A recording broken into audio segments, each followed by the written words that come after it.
கட்சியில் படிப்படியாக அதிகாரத்திற்கு வந்து இன்றைக்கு திமுக கழகத்தை கட்டுக்கோப்பாக வழிநடத்தக்கூடிய வல்லமை மிக்க ஒரு தலைவராக பரிணமித்து நிற்கிறார்.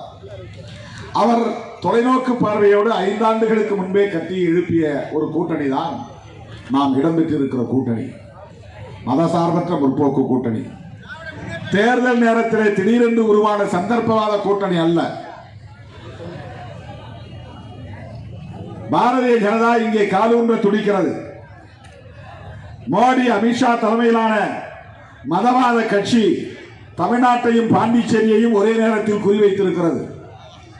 தேர்தல் தேதி அறிவிக்கப்படுவதற்கு ஒரு சில வாரங்களுக்கு முன்னதாக பாண்டிச்சேரி அரசை கவிழ்த்து விட்டது மோடி கும்பல், அமித்ஷா கும்பல். அவசியமே இல்லாமல் காங்கிரஸ் சட்டமன்ற உறுப்பினர்களை விலைக்கு வாங்கி எந்த அநாகரிகத்தையும் நாங்கள் அரங்கேற்ற முடியும், அடாவடியான அரசியலை செய்ய முடியும் என்பதற்கு சான்றாக பாண்டிச்சேரி அரசாங்கத்தை கவிழ்த்தது. எவ்வளவு பெரிய அருவருப்பு என்பதை, அருவருப்பான அரசியல் என்பதை நாடு பார்த்து கொண்டிருக்கிறது. எந்த காரணமும் இல்லை.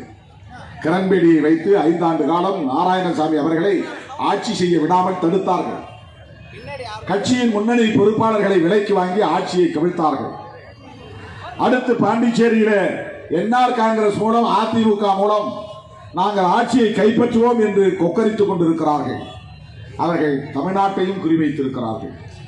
அதற்கு அதிமுகவும் பாமகவும் சிவப்பு கம்பளம் இருக்கிறது. ஆனால் இன்றைக்கு நம்முடைய அன்பு சகோதரர் தமிழக வாழ்வுரிமை கட்சியின் தலைவர் வேல்முருகன் அவர்கள் இந்த ஆபத்தை உணர்ந்து திராவிட முன்னேற்ற கழகத்தின் தலைமையிலான இந்த கூட்டணியை இணைந்து இன்றைக்கு பன்ருட்டியிலே அவர் ஒரு வேட்பாளராகவும் இருக்கிறார். சந்தர்ப்பவாதத்தை அவர் ஏற்றுக்கொள்ளவில்லை. அவர் நினைத்திருந்தால் அதிமுக கூட்டணியிலே இணைந்திருக்க முடியும். பாஜக இழுத்த இழுப்புக்கு அவரும் போயிருக்க முடியும். ஆனால் நம்மை போல் அவரும் தமிழர் நலன் கருதி, தமிழ்நாட்டு நலன் கருதி, சமூக நீதியை பாதுகாக்க வேண்டும் என்கிற பொறுப்பை உணர்ந்து அதற்கு பொருத்தமான தலைமை திராவிட முன்னேற்ற கழக தலைவர் அண்ணன் தளபதி ஸ்டாலின் அவர்கள்தான் என்பதை ஏற்று இன்றைக்கு பேரம் பேசுகிற அரசியலை செய்யாமல் நாட்டின் நலம் காக்கிற அரசியல் என்கிற அடிப்படையிலே வேல்முருகன் அவர்களும் இந்த கூட்டணியிலே தன்னை இணைத்துக் கொண்டிருக்கிறார் என்பதை நான் நன்றி உணர்வோடு, பொறுப்புணர்வோடு சுட்டிக்காட்ட கடமைப்பட்டிருக்கிறேன். எனவே நமது கூட்டணி சந்தர்ப்பவாத கூட்டணி அல்ல, கொள்கை கூட்டணி. 2016 உருவாக்கப்பட்ட கூட்டணி, நீட்டை எதிர்த்து போராடிய கூட்டணி. கடைசியாக மோடி கொண்டு வந்த வேளாண் சட்டங்கள், விவசாயத்திற்கு என்று அவர் கொண்டு வந்திருக்கிற சட்டங்கள் ஆபத்தான சட்டங்கள். எதிர்கட்சிகள் எல்லாம் எதிர்ப்பு தெரிவித்தும் அதை பற்றி கவலைப்படாமல் தனக்கு இருக்கிற பெரும்பான்மை பலத்தை வைத்துக் கொண்டு அடாவடித்தனமாக அந்த சட்டத்தை நிறைவேற்றி இருக்கிறது மோடி கும்பல். சிஏஏ சட்டம், குடியுரிமை திருத்த சட்டம் முஸ்லிம்களுக்கு எதிராகவே கொண்டு வரப்பட்டிருக்கிறது, கிறிஸ்தவர்களுக்கு எதிராக கொண்டு வரப்பட்டிருக்கிறது. ஜம்மு காஷ்மீர் சிறப்பு அந்தஸ்தை ரத்து செய்து அரசமைப்பு சட்டத்திலே 370வது உறுப்பு, அந்த உறுப்பை ரத்து செய்து அடாவடித்தனமாக அந்த மசோதாவை நிறைவேற்றியது மோடி அரசு. அருமை தோழர்களே, உங்களுக்கு ஒன்று சொல்ல நான் கடமைப்பட்டு இருக்கிறேன். நம்மை எல்லாம் மனிதர்களாய் தலைநிமிர வைத்த நம்முடைய மகத்தான தலைவர் புரட்சியாளர் அம்பேத்கர் அவர்கள் ஒரு புதிய இந்தியாவை, மாடர்ன் இந்தியா, ஒரு நவீன இந்தியாவை கட்டமைப்பதற்காக அவர் அல்லும் பகலும் அயராது உழைத்து உலக நாடுகளின் சட்டங்களை எல்லாம் ஊன்றி படித்து, இது பல மதங்கள் வாழுகிற நாடு, பல மொழிகள் பேசுகிற மக்களை கொண்ட நாடு, பல தேசிய இனங்களின் கலாச்சாரங்களை கொண்ட நாடு, இது ஒற்றுமையாக இருக்க வேண்டும், ஒரு புதிய இந்தியாவாக இது கட்டியெழுப்பப்பட வேண்டும் என்கிற கனவுகளோடு அவர் உருவாக்கிய சட்டம் தான் இந்திய அரசமைப்பு சட்டம். உலகத்திலேயே சட்ட வல்லுநர்கள் எல்லாம் பார்த்து வியந்து பாராட்டக்கூடிய அளவுக்கு ஒரு வலிமையான சட்டத்தை, உலகத்திலேயே மிகப்பெரிய ஜனநாயகத்தை கட்டமைக்கக்கூடிய சட்டத்தை வரையறுத்து தந்தவர் புரட்சியாளர் அம்பேத்கர் அவர்கள். அந்த சட்டத்துக்கு எதிராக செயல்படக்கூடிய அரசுதான், அந்த சட்டத்தை நீர்த்து போக செய்ய வேண்டும் என்று செயல்படுகிற அரசுதான், அந்த சட்டத்திற்கு பதிலாக மது சட்டத்தை கொண்டு வர வேண்டும் என்று துடியாய் துடிக்கிற அரசுதான் மோடி தலைமையிலான பாஜக அரசு. நாம் ஏன் பாஜகவை எதிர்க்கிறோம்? தமிழ்நாட்டிலே பிஜேபி ஒன்றுமே கிடையாது, ஒரு இடத்தில் கூட கிளை இல்லை. அது இந்தியாவை ஆளுகிற கட்சியாக இருக்கலாம், ஆனால் தமிழ்நாட்டிலே விடுதலை சிறுத்தைகளோடு ஒப்பிட முடியாத ஒரு கட்சி. தனித்து நின்றால் நாம் கூட சட்டமன்ற உறுப்பினர்களாக வெற்றி பெற முடியும், நாடாளுமன்ற உறுப்பினர்களாக கூட வெற்றி பெற முடியும். ஆனால் தமிழ்நாட்டில் ஒரு ஒன்றிய கவுன்சிலராக கூட பிஜேபியால் வெற்றி பெற முடியாது. அந்த கட்சியிலே சேர்கிறவர்கள் எல்லாம் முன்னாள் ரவுடிகள், இந்நாள் ரவுடிகள். அந்த கட்சியிலே சேர்கிறவர்கள் எல்லாம் முன்னாள் IAS IPS காலாவதியான அதிகாரிகள்.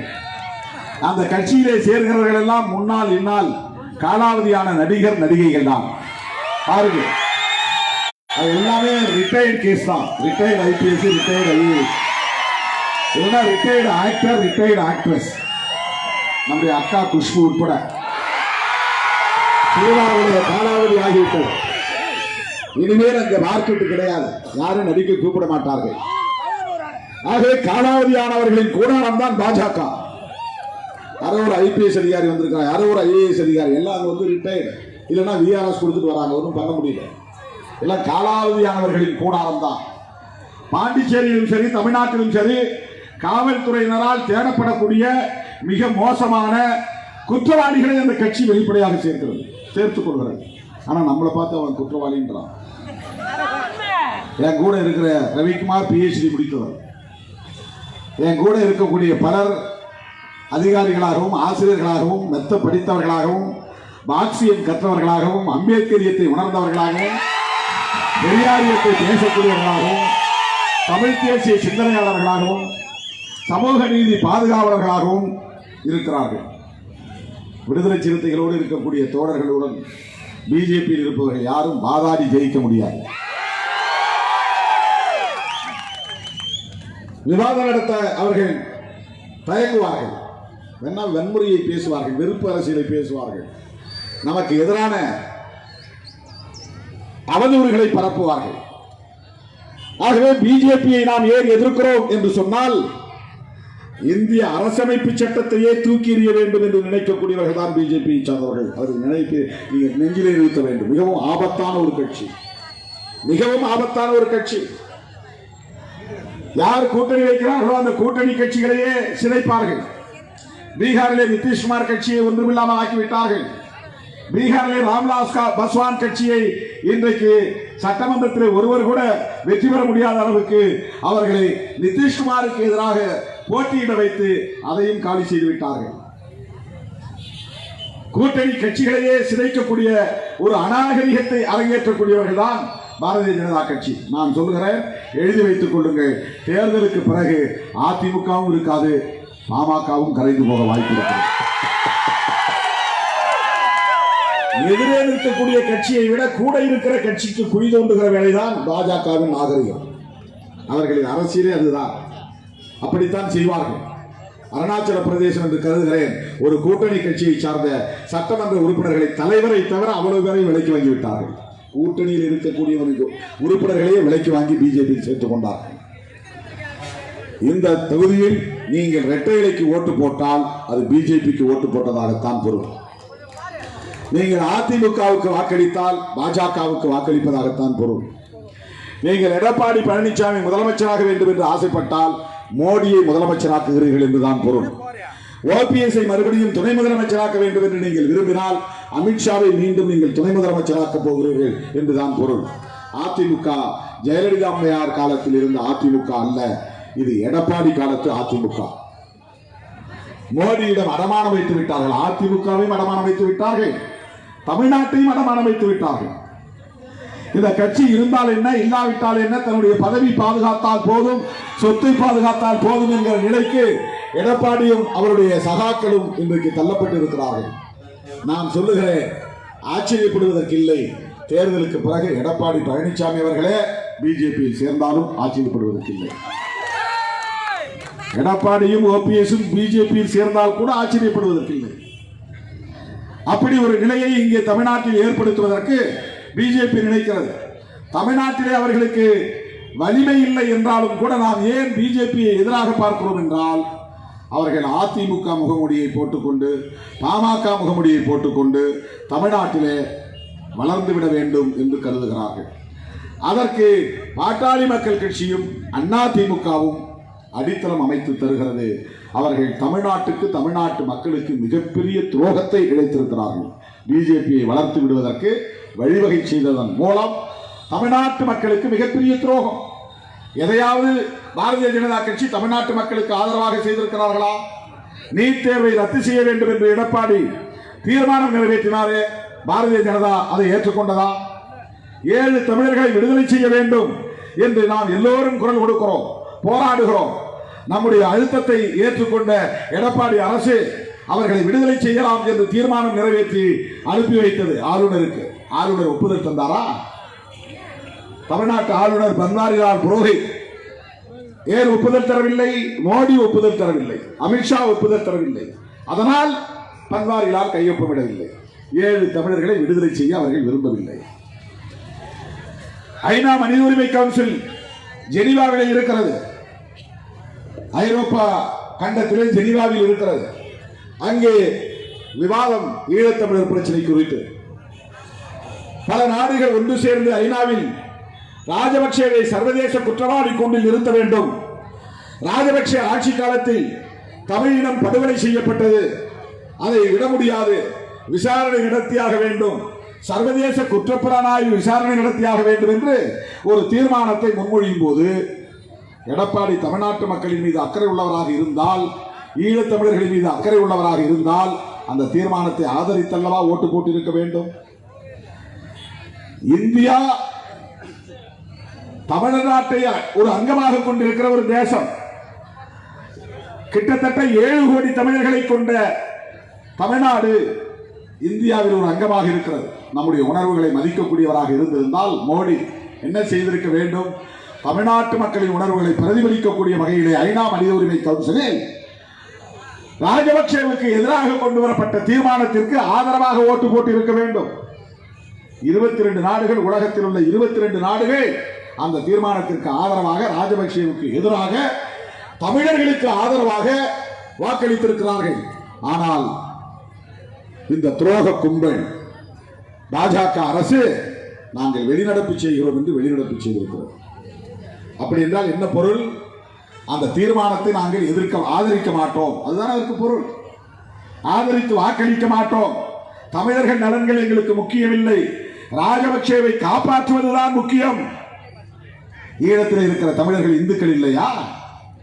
ராஜபக்சே இந்த இந்துவா? யாரிடத்தில் இந்த நாடகம்? இந்தியாவிலே இந்துக்கள் ஆதரவு, இலங்கையிலே ராஜபக்சேவுக்கு ஆதரவா? இந்துக்களாக வாழ்கிற தமிழர்களுக்கு எதிரா? இதுதான் மோடி கும்பலின் நாடகம். இப்படிப்பட்ட இந்த கும்பலைத்தான் இன்றைக்கு பாமகவும் அதிமுகவும் தோளியை தூக்கி சுமக்கிறது. தமிழர்களுக்கு எதிரி. எப்போதுமே இவர்கள் தமிழர்களுக்கு எதிராகத்தான் இருப்பார்கள். பாஜக ஆட்சிக்கு வந்துவிட்டால் ஈழத்தமிழர்களுக்கு நலன் விளையும், அவர்களுக்கு விடுதலை கிடைக்கும் என்றெல்லாம் பல பேர் இங்கே ஆதரவு தெரிவித்து ஒரு காலத்தில் பேசினார்கள். ஆனால் இன்றைக்கு என்ன நிலை?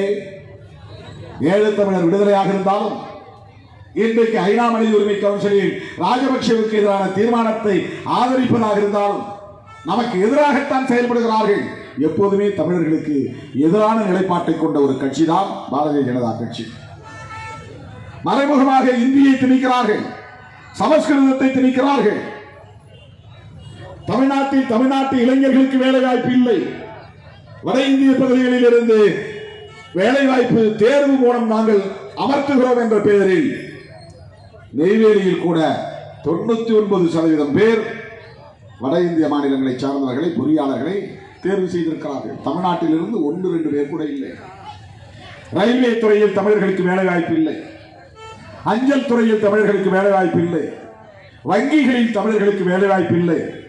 தமிழ்நாட்டை மறைமுகமாக இப்படி அவர்களின் கட்டுப்பாட்டுக்குள்ளே கொண்டு வர வேண்டும் என்று திட்டமிட்டு செயல்படுகிறார்கள். திடீரென்று வேல் வேல் வீரவேல் என்று முருகனை கையில் எடுத்துக் கொண்டார்கள். ஏன் தமிழ்நாட்டிலே ராமரை பற்றி பேச வேண்டியதுதானே, அயோத்தியை பற்றி பேச வேண்டியதுதானே?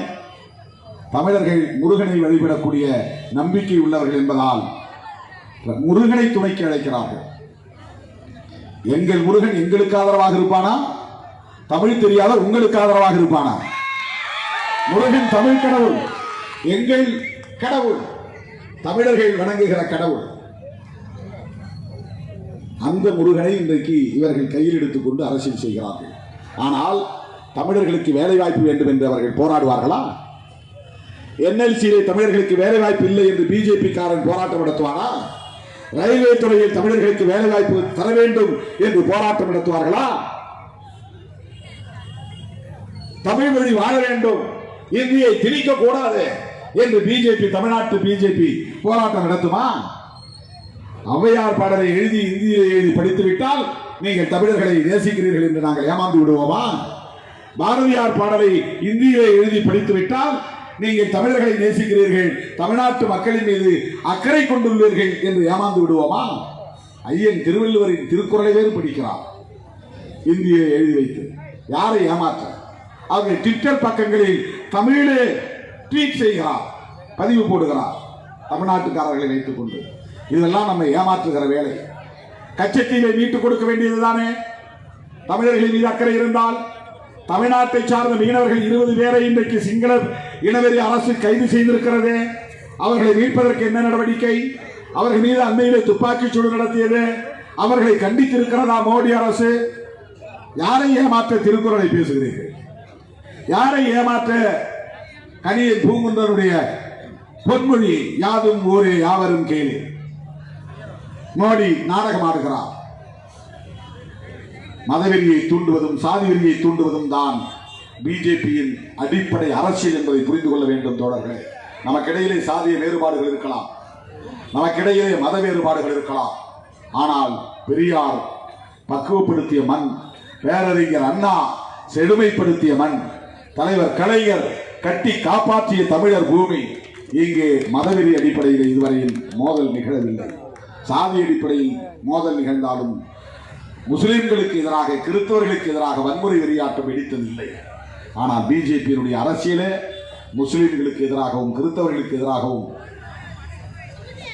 தலித்துகளுக்கு எதிராகவும் வன்முறைகளை தூண்டுவதுதான் அவர்களின் வாக்கு வங்கி அரசியல். இந்தியா முழுவதும் அதைத்தான் செய்து கொண்டிருக்கிறார்கள். தமிழ்நாட்டிலே தப்பித்தவரை அவர்கள் ஒரு இடத்தில் 2 இடத்தில் வெற்றி பெற்றால் கூட, ஒரு இடத்தில் கூட வெற்றி பெற வாய்ப்பில்லை. 20 அவர்கள் தோல்வி அடைவார்கள். பாரதிய ஜனதா கட்சி ஒரு இடத்தில் கூட வெற்றி பெற முடியாது, அது வேறு. இந்த தொகுதியில் பிஜேபி போட்டியிடவில்லை, இரட்டை இலை சின்னம் தான் போட்டியிடுகிறது. ஆனால் இரட்டை இலைக்கு போடுகிற ஒவ்வொரு ஓட்டும் தாமரைக்கு போட்டதாகத்தான் பொருள். அதிமுகவுக்கு போடுகிற ஒவ்வொரு ஓட்டும் பிஜேபிக்கு போடுவதாகத்தான் பொருள். தயவு கூர்ந்து நீங்கள் குழம்பிவிட வேண்டாம். இது எப்போதே நீர்த்து போய்விட்டது. அதிமுக பாமகவும் பாஜகவாக மாறிக்கொண்டிருக்கிறது. நடுவில் இருக்கிற மாதான் இப்போ ஜாவா மாறப்போகிறது. பாமக என்ற எழுத்திலே 3 எழுத்திலே மா இருக்கு பாருங்க மத்தியில், அது ஜா என்று மாறப்போகிறது. அப்படித்தான் அவர்கள் பாரதிய ஜனதாவுக்கு அடித்தளம் அமைத்து தருகிறார்கள். சமரசமாகி இந்த தேர்தல் அரசியலை சந்திக்கிறார்கள். இப்படிப்பட்ட இந்த நிலையில்தான் பாரதிய ஜனதா இந்த தமிழ்நாட்டு அரசியலில் அடியெடுத்து வைக்க கூடாது, அதை தடுத்தாக வேண்டும், தமிழ்நாட்டை பாதுகாத்தாக வேண்டும், சமூக நீதியை பாதுகாத்தாக வேண்டும். எல்லாவற்றுக்கும் மேலாக புரட்சியாளர் அம்பேத்கர் வகுத்தளித்த அரசமைப்பு சட்டத்தை பாதுகாத்தாக வேண்டும். முஸ்லிம்களுக்கு எதிராக நிறைவேற்றப்பட்ட சிஏஏ சட்டத்தை தூக்கி எறிய வேண்டும். ஆணவ கொலைகளை தடுப்பதற்குரிய சட்டங்களை கொண்டு வர வேண்டும். எடப்பாடி அவர்களால் அடமானம் வைக்கப்பட்ட ஒட்டுமொத்த தமிழ் தேசத்தை மீட்டாக வேண்டும். அதற்கு அண்ணன் தளபதி ஸ்டாலின் அவர்கள் தமிழ்நாட்டின் முதலமைச்சராக வேண்டும். திருமாவளவன் முதல்ல போய் 6 சீட்டில் கையெழுத்து போட்டாரு. ஏதோ நமக்கு கவலைப்பட்டு சில பேர் நீலிக்கண்ணீர் விடித்தார்கள். 6 வாங்குறோம், 8 வாங்குறோம், 10 வாங்குறோம், அது கூட்டணியில் எங்களுக்குள்ள பிரச்சனை. விடுதலை சிறுத்தைகள் வளரணும் எல்லாம் நினைக்கலாம். வளர வேண்டும் என்று நினைக்கிறவன் விமர்சனம் செய்தாலும் சரி, ஆனால் அழிய வேண்டும் என்று நினைக்கிறவன் விமர்சனம் செய்கிறான். ஏனென்றால் அவன் எதிர்பார்த்தது திருமாவளவன் கோபப்படுவார், ஆத்திரப்படுவார், ஆறா என்று ஆத்திரப்பட்டு வெளியே வருவார். திமுக கூட்டணி உடையும் சிதறும், சின்ன பின்னமாகும். எல்லா கட்சிகளும் அவரை தொடர்ந்து அடுத்தடுத்து வெளியே வந்துவிடும். இப்படியெல்லாம் கனவு கண்டார்கள், மனப்பால் குடித்தார்கள். அதனால்தான் முதல்ல போய் கையெழுத்து போட்டேன். 6 இருந்தா 8 இருந்தா என்றால் கூட்டணியை கட்டுக்கோப்பாக வழிநடத்த வேண்டிய தேவை இருக்கிறது. இதற்கு முன்பெல்லாம் வாங்கிய சீட்டுகளுக்கு இந்த சீட்டுக்கு நிறைய வேறுபாடு இருக்கிறது.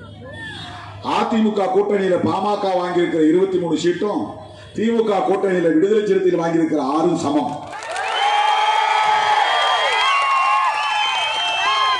அவங்க கண்டமங்கலம் பகுதியில் 23 ஏக்கர் நிலம் வாங்கியிருக்கிறாங்க. நான் சென்னையில 6 சென்ட் நிலம் வாங்கியிருக்கிறேன். சென்னையில 23 ஏக்கர் நிலம் வாங்க முடியாது. சென்னையில 6 சென்ட் வாங்குறதே பெரிய விஷயம். இங்க கண்டமங்கலம் பக்கத்தில் 23 ஏக்கர் வாங்கலாம், 200 ஏக்கர் கூட வாங்கலாம். 6 சென்ட் விலைக்கு இங்க 200 ஏக்கர் கூட வாங்கலாம். அதனால அந்த அணி தோக்கிற அணி, இது வெற்றி அணி.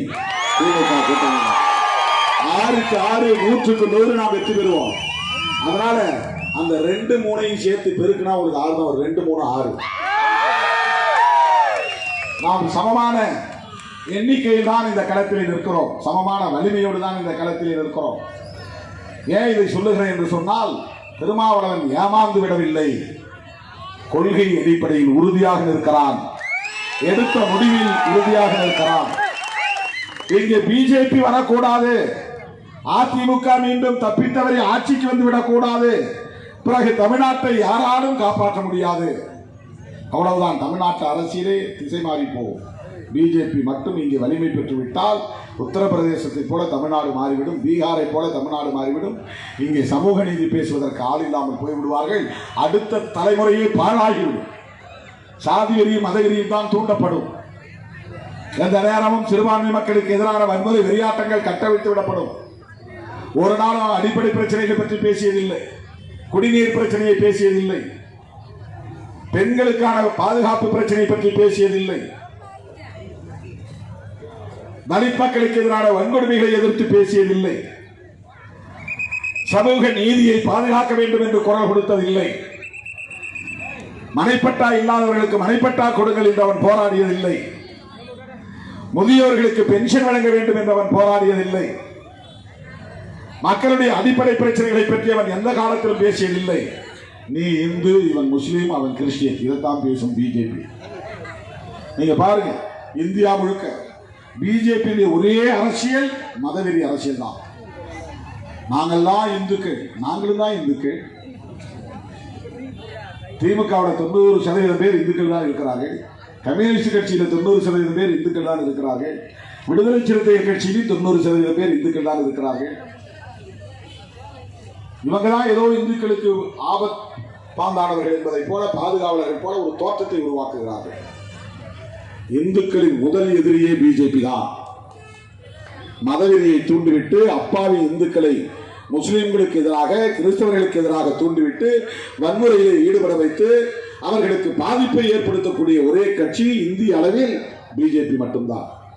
அவங்க எந்த அரசியலையும், வேற எந்த அரசியலையும், முற்போக்கு அரசியலை பேசவே மாட்டார்கள். யாராவது ஜனநாயகத்தை பற்றி பேசினால் வீடு தேடி போய் துப்பாக்கியால சொல்றான். கர்நாடகாவில் 4 பேரை அப்படி சுட்டுக் கொண்டாங்க. பேராசிரியர் கல்புர்கி, கௌரி லங்கேஷ், நரேந்திர தபோல்கர், 4 பேரை. அவங்க எந்த கட்சியும் சாராதவர்கள். பிஜேபி அரசியலை விமர்சித்தார்கள் என்பதற்காக வீடு தேடி போய் வீட்டுக்குள்ளே புகுந்து துப்பாக்கியாலே சுட்டுக் கொன்றார்கள். அப்படிப்பட்ட அரசியல் தமிழ்நாட்டில் வர வேண்டுமா? யோசித்து பாருங்க. பெரியார் இருந்ததால் தான், அண்ணா ஆட்சி அதிகாரத்தில் இருந்ததால் தான், கலைஞர் தொடர்ந்து 50 ஆண்டு காலம் அரசியல் தன் கட்டுப்பாட்டில் வைத்திருந்ததால் தான் மேடையில் அமர்ந்திருக்கிற நாம் வெவ்வேறு சாதி அடையாளங்களை கொண்டிருந்தாலும் பெயருக்கு பின்னால் சாதியை போட்டுக் கொள்ளவில்லை. அதுதான் தமிழ்நாட்டுக்குள்ள வெற்றி, அதுதான் பெரியாரியத்தின் வெற்றி, அதுதான் அண்ணாவின் வெற்றி, அதுதான் கலைஞரின் வெற்றி. ஆனா பிஜேபி காரன் வந்தான்னா அடுத்த தலைமுறை ஒவ்வொருத்தரும் பேருக்கு பின்னால் சாதியை போட்டுக்கணும். சாதி உணர்வு தூண்டினாதான் மதவெறியை தூண்ட முடியும். அதுதான் பிஜேபியுடைய ஸ்ட்ராட்டஜி. ஒற்றுமையா இருக்கக்கூடாது. பிசி எம்பிசி ஒற்றுமையா இருக்கக்கூடாது. ஒவ்வொருத்தரும் தனித்தனி சாதியா இருக்கணும். சாதி பெருமையை பேசணும். நாங்க ஆண்ட சாதின்னு பேசணும். அதை ஊக்கப்படுத்துவோம் பிஜேபிக்காரன். ஒவ்வொரு சாதிக்கும் ஒரு பெருமை இருக்கு அப்படின்னு எதுக்காக சொல்றாங்கன்னா, சாதி உணர்வு மேலோங்க மேலோங்க தான் மதவெறியே உருவாகும். அது வரையிலும் மதவெறி உருவாகாது. தமிழன்கிற உணர்வு இருந்தா சாதி உணர்வு மழுங்கி போயிடும். தமிழன்கிற உணர்வு வந்தா மத உணர்வு மழுங்கி போயிடும். தமிழன்கிற உணர்வு சமூக நீதியை, ஜனநாயகத்தை பிரதிபலிக்கக்கூடிய உணர்வாக உலகம் தழுவிய அளவில் அத்தனை தமிழர்களும் ஒன்றுபட்டு போராடக்கூடிய ஒரு தேசிய உணர்வு மேலோங்கும். தேசிய உணர்வு மேலோங்க கூடாது. அதுதான் பிஜேபியுடைய ஸ்ட்ராட்டஜி.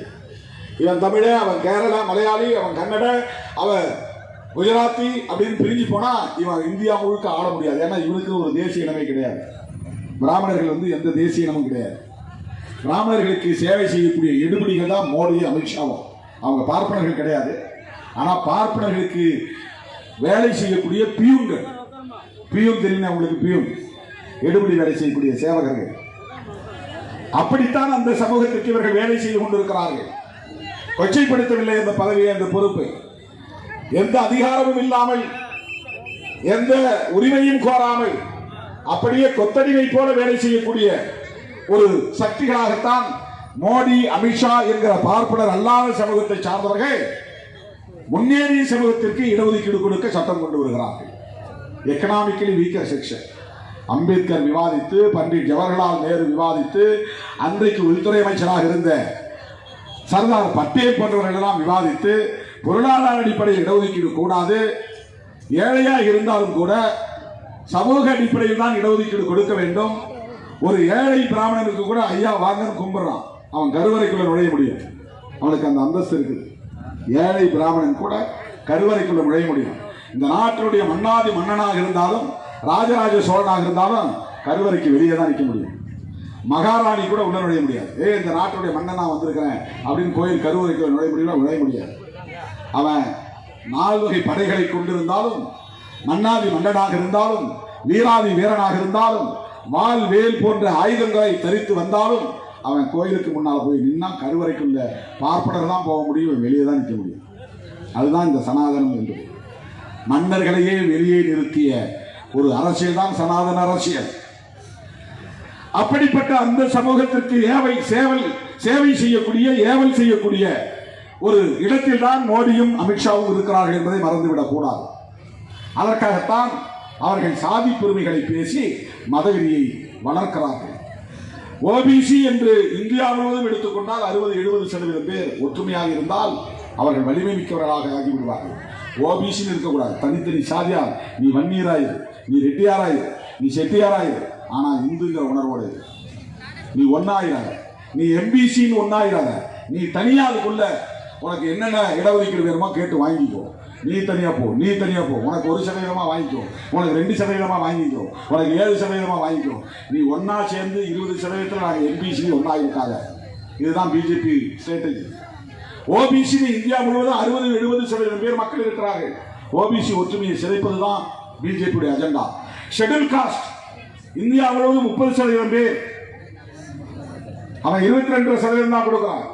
ஆனா உண்மையிலே மக்கள் தொகை கிட்டத்தட்ட 30% பேர், ஏறத்தாழ 40 கோடி மக்கள் இருக்கிறார்கள்.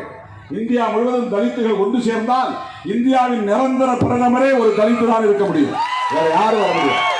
அவன் ஒற்றுமையா இருக்க, ஆனா ஒற்றுமையா இருக்கக்கூடாது. நீ வேற சாதி, அவன் வேற சாதி, உனக்கு தனியா பட்டம் கொடுக்குற, உனக்கு தனியா பட்டம் கொடுக்குற, உனக்கு என்ன வேணும் கேளு. நீ எஸ்சின்னு இருக்காத, உன் சாதியாயிரு, நீ பறையராயிரு, நீ வேற சாதியை சக்கிலியராயிரு, உனக்கு என்ன பேர் வேணுமோ உனக்கு பேரை தர, உனக்கு என்ன பேர் வேணுமோ பேரை தர. நீ ஒற்றுமையா எஸ்சி ஷெட்யூல் காஸ்ட் இருக்கக்கூடாது, நீ ஒற்றுமையா எம்பிசின்னு இருக்கக்கூடாது, நீ ஒற்றுமையா ஓபிசின்னு இருக்கக்கூடாது. இதை உடைக்கிறது தான் பிஜேபி சூது சூழ்ச்சி. இதெல்லாம் தெரியாது நம்ம ஆளுங்க, தெரியும். ஆனாலும் பதவி முக்கியம், அரசியல் ஆதாயம் முக்கியம்.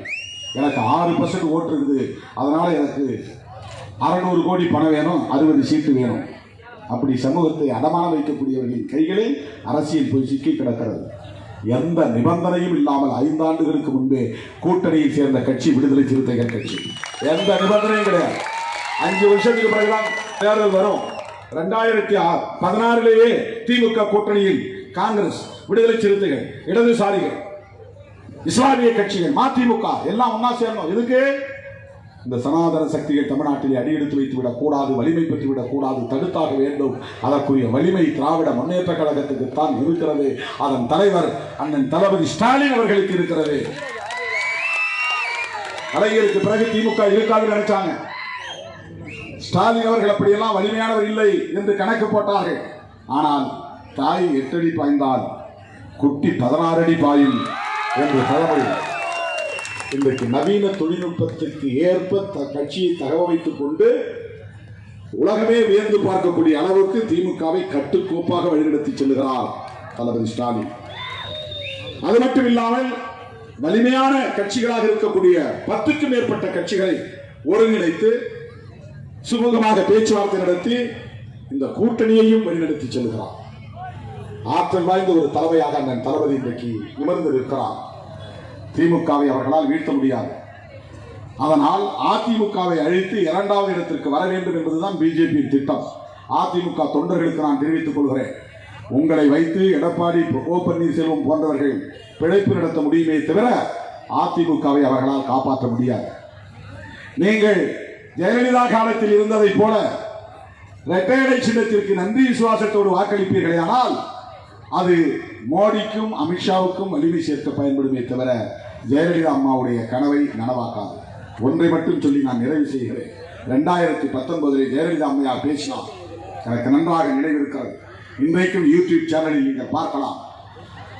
தம்முடைய கட்சிக்காரர்களை பார்த்து சொன்னார், தமிழ்நாட்டு மக்களை பார்த்து சொன்னார், நான் முன்பு ஒரு தவறு இழைத்து விட்டேன், கவலையோடு சொன்னார். பிஜேபியோடு கூட்டணி வைத்து விட்டேன், இது நான் செய்த மிகப்பெரும் தவறு.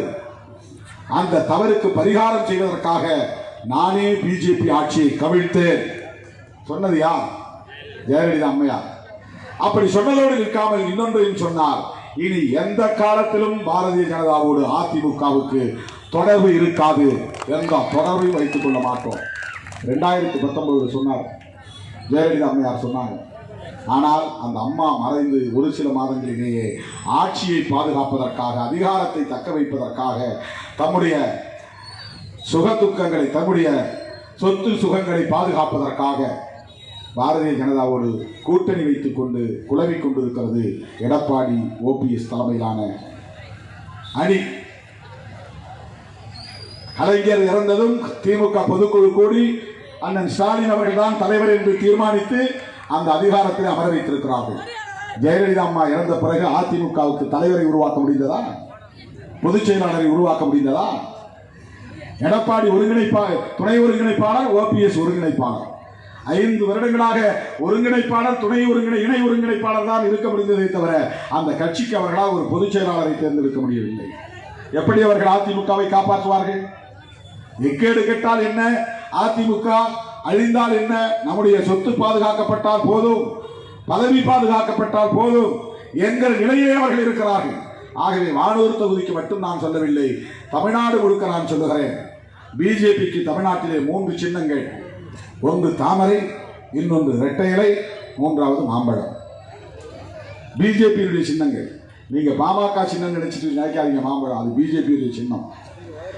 இரட்டை இலை என்பது அதிமுக சின்னம் என்று கருதாதீர்கள், அது பிஜேபியின் சின்னம்.